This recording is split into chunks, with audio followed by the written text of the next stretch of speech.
Let's talk about diaphragmatic breathing.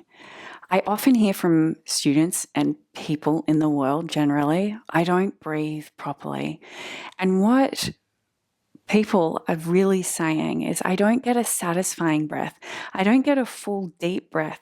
I don't get a belly breath, is often what they're referring to, or a diaphragmatic breath. There's three things that I want to talk about with this. First of all, take some of the pressure off. Because if you're breathing right now, if you're alive, you're doing an okay job. Even if it isn't the perfect breath, you're getting through the day, which is great. But there are always ways to improve. The second thing is that a deep belly breath isn't the way we should be breathing all of the time. There is a sense that deep belly breath can be great when we need it, but there might be times when you do need to run and breathe high and fast, or maybe you're asleep and your breath is really gentle and shallow.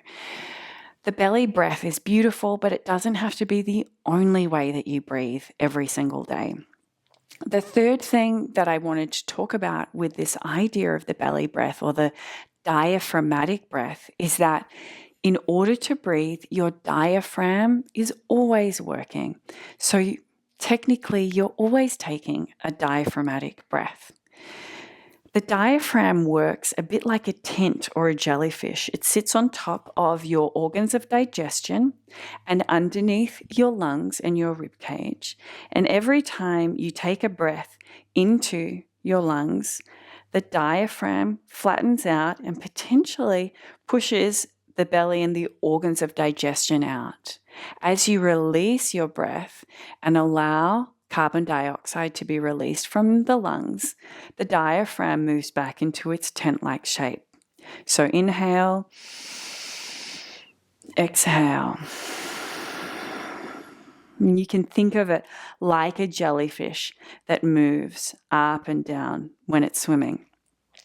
The issue for a lot of people is that all of the tissues, the fascia starts to get really hard and tough and inflexible because of habits of breathing, because we are sitting in static positions, driving on computers all the time, and because we're not in the practice of taking full and deep breaths.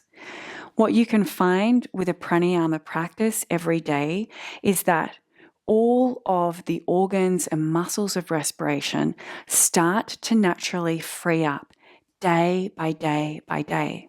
So that when you really want to take a full diaphragmatic, expanded belly breath that feels deep, that feels good in your body, it's possible. I really hope that through a daily practice, you can create that deep diaphragmatic breath.